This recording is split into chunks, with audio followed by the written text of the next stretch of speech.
Olá! Hoje eu tenho uma pergunta para a gente conversar. A tecnologia é o vilão mesmo do mundo moderno? Bom, quem sou eu para tentar responder uma pergunta desse nível, né? Mas acho que é um tema interessante para a gente conversar. E se você tiver alguma opinião diferente da minha, ela é muito bem-vinda aqui nos comentários. Eu acho que eu sempre escutei isso como um pessoal evocando aquela máxima, aquela falácia do antigamente que era bom, mas ao mesmo tempo sempre tinham culpados diferentes envolvendo a tecnologia atual. Quando eu era criança, por exemplo, a culpa era da TV e do videogame. E hoje em dia, a culpa é do celular e da internet. Eu não vivi essa época, mas com certeza, quando o rádio foi inventado e popularizado, provavelmente alguém gritava falando que a culpa era do rádio e que era coisa do diabo. Aliás, o pânico satânico é algo que sempre caminha junto com essas coisas. Se algo parece ser ruim, provavelmente é culpa do diabo. E quando eu era adolescente, era bem comum nas casas de famílias mais religiosas também terem uma rejeição absurda com a tecnologia. E na época era TV e videogame. Diziam sempre que a televisão era obra do diabo, que corrompia as pessoas e etc. Todos os problemas eram culpa da televisão. Não ter TV era o jeito certo de lidar com o problema e estar a salvo. Quando as igrejas passaram a ter redes de televisão, sustentar esse posicionamento e afastar seu principal público não era mais uma boa ideia, né? Pelo menos do ponto de vista religioso, a TV já não oferece tanto perigo mais. E aí, numa reviravolta moderna, aparentemente o celular e a internet ganharam esse posto de serem causadores de todo o mal do mundo moderno.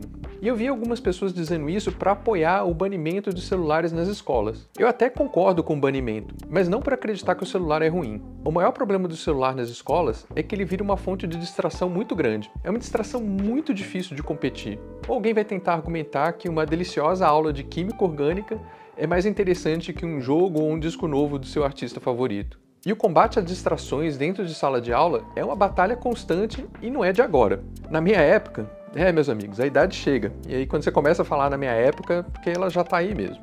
Na minha época, a luta era contra revistas, Walkman e o Game Boy, que era uma grande novidade, mas já causava estrago. Inclusive, eu tinha um e arrumei pequenas confusões por tentar jogar no meio da aula de química. E não poderia ser diferente com o celular.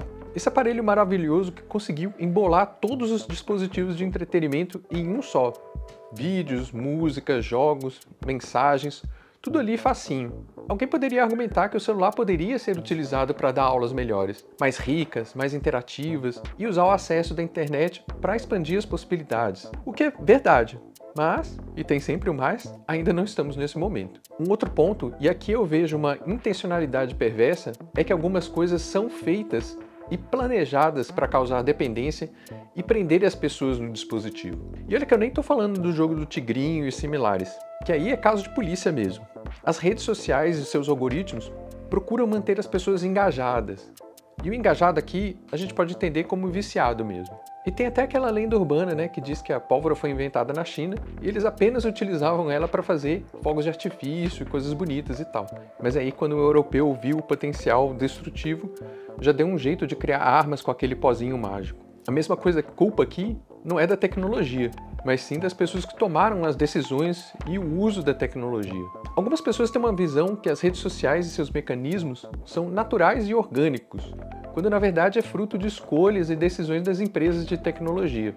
E eu abordei um pouco desse assunto quando eu falei sobre o emporcalhamento da internet. Depois dá uma conferida lá que esse vídeo está bem legal. As empresas de tecnologia vão moldando as redes e os aplicativos para deixar as coisas cada vez mais atrativas, diminuir as opções de alternativas e, obviamente, aumentar o lucro em cima dos usuários. E é aqui que eu poderia bater o martelo e dizer: a culpa é do capitalismo, e é mesmo. Mas, indo um pouco mais longe, a culpa, bem entre aspas, é um bocado mais complexa do que esse ou aquele fator. Acho que um dos maiores problemas mesmo da atualidade é tentar achar uma resposta muito simples para um problema muito complexo. A tecnologia, não importa a época, vai ser sempre o foco e uma resposta fácil. Novidades e coisas que não conseguimos entender perfeitamente é sempre um alvo muito tentador para poder jogar todas as responsabilidades em cima. Tá, confesso que, para mim, colocar a culpa de muitos problemas atuais no Mark Zuckerberg, Jeff Bezos e no Elon Musk e acender uma grande fogueira e botar... Enfim, a tecnologia não é a culpada, seja ela o celular, a internet, a televisão, o videogame e tudo mais. Mas daria para atribuir responsabilidades nas Big Techs e seus donos, com certeza sim. Principalmente por decisões tomadas mesmo sabendo dos riscos. Rejeitar a tecnologia como solução dos problemas não é algo muito viável. A solução mesmo é justamente o contrário. É a gente, sociedade, criar ferramentas para que o uso da tecnologia não seja algo prejudicial. E você, o que pensa sobre tudo isso? Me conta aí nos comentários. Deixe o seu like e se inscreva no canal. E até a próxima!